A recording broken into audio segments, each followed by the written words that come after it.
In a comment to one of my recent videos, someone suggested that Rafizi Ramli is of Prime Minister material. Well, I beg to differ because Fatso can't even manage his obesity. And because of his obesity, he's got cardiovascular disease. I think he's been in hospital for his CVD at least twice in recent months. So his health is, is critical. He can kick the bucket anytime now. He can get a cardiac infarction and kick the bucket. So the reason why he's obese is because he's got no idea about nutrition. So as smart as he is, he's not so smart in managing his own personal health. I used to be obese, okay, for your information. I had a BMI of 30.5, which is already obese. But I learned about nutrition, and now my weight is 64.9 with a BMI of 22.7. Okay, so it can be done. It's not impossible. It's not only what to eat, it's also what not to eat. It's also about fasting and when to eat. So do not ever eat after dark. There are good scientific reasons about this. Due to CYP 450 deactivation after dark. CYP is cytochrome 450. Anyway, I've got videos about this topic on my health channel. I've also written an article about it. So if someone can't, there's a saying by T. Harv Eker or Buckminster Fuller, I can't remember, but how you do anything is how you do everything. So if you can't manage your own personal health, your own personal weight, your eating habits, it's just a reflection of how you do everything. So, I really doubt you can manage the national economy or the country if you can't even manage your own eating habits, okay? He's probably been eating too much meat, too much mamak food. And as an aside, talking about mamak food, I would advocate the precautionary principle unless the government can reassure us that there's no spitting in food or they take action against people who spit in food. Now, they were like a month ago or so, a lot of viral videos about people spitting in food, and I don't see any statement by the Minister of Religious Affairs saying that it's un-Islamic to spit into food. I don't see any statement by the Minister of Health saying that it's unhygienic to spit onto food. Things that really matter don't seem to take any priority with this Madani government, this inept and incompetent Madani government. And also the opposition members of parliament, if something is not reme-teme enough, they won't debate in parliament. It has to be reme-teme, then only they'll debate in parliament. Talking about signages and stupid things like that, very inconsequential stuff. About this spitting in food issue, they never discuss it in parliament, never debate this in parliament. So the whole bunch of them are young bros. I don't see anybody, whether in opposition or in government, who is of prime minister material. Even our current prime minister is not prime minister material. He's more interested in self-promotion, self-glorification. His ego is too big. We should cut him down to size, Somebody good should give him a smack in the face, We should give him a anterior posterior displacement of his mandible and fracture, give a bilateral fracture of both his temporomandibular joints, TMJs. And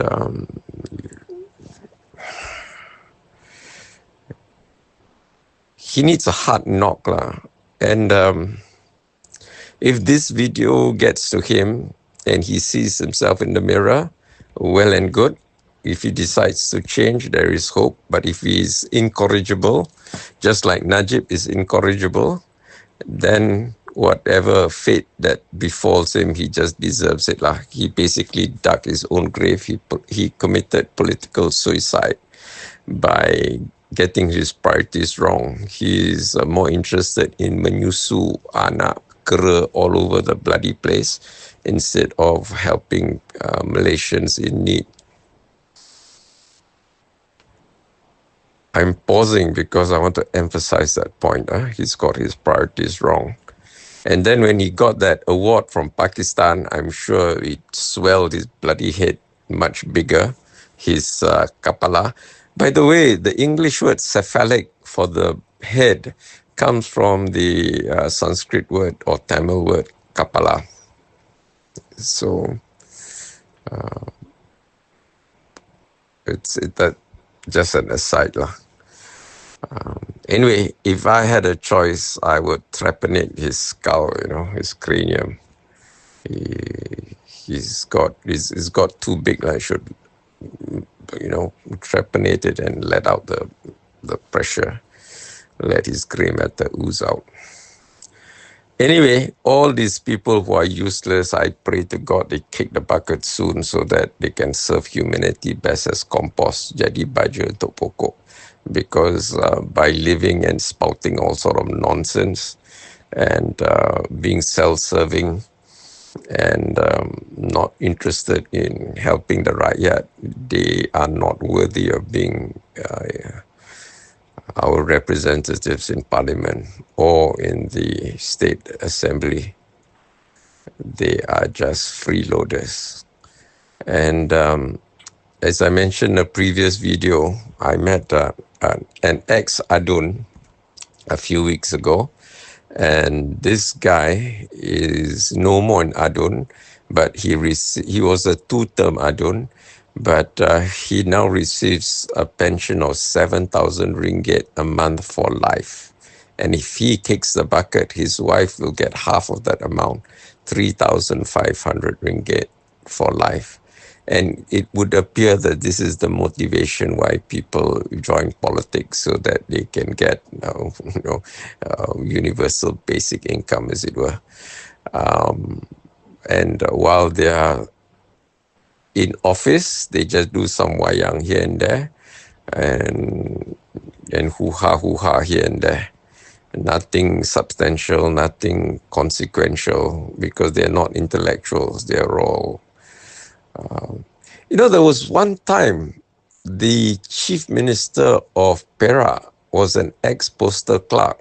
That's the standard of ministers and wakil rakyat we have.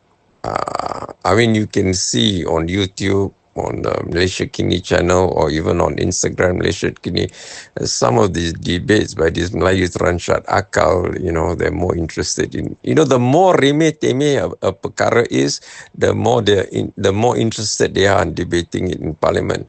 But things of import, they are not interested. You know why? Because they don't understand the issue, because they're all mentally retarded. In psychology, now they have made it politically correct, but previously, we had average people, and the people below it are called morons. So sometimes when you call moron, it's actually a compliment, because below morons, there are imbeciles, and there are village idiots. So some of them are clearly village idiots, and below village idiots are lunatics.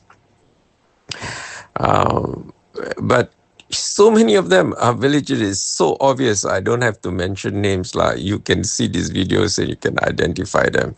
They're a laughing stock to the world. They're not fit to be humans even. They're almost subhuman young bro. Anyway, that's my rant for today.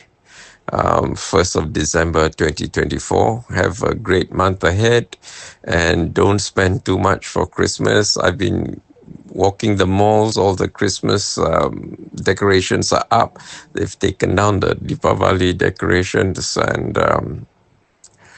as a Muslim, we do recognize 40 prophets, among them Jesus Christ. We call him Nabi Isa. So I have no issues embracing Christmas as a cultural festivity. I don't celebrate Christmas as a Christian, of course, but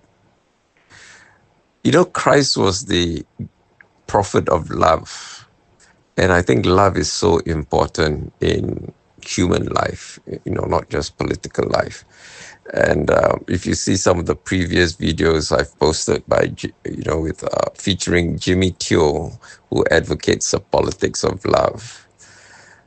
Let me end by reciting a saying by Jimi Hendrix. When the power of love overcomes the love of power, the world will know peace. Let me know what you think in the comments. And you know what? If you're enjoying this video, please share it with your friends and on social media. I really appreciate your support, and consider subscribing to the channel for more videos like this one. Thank you.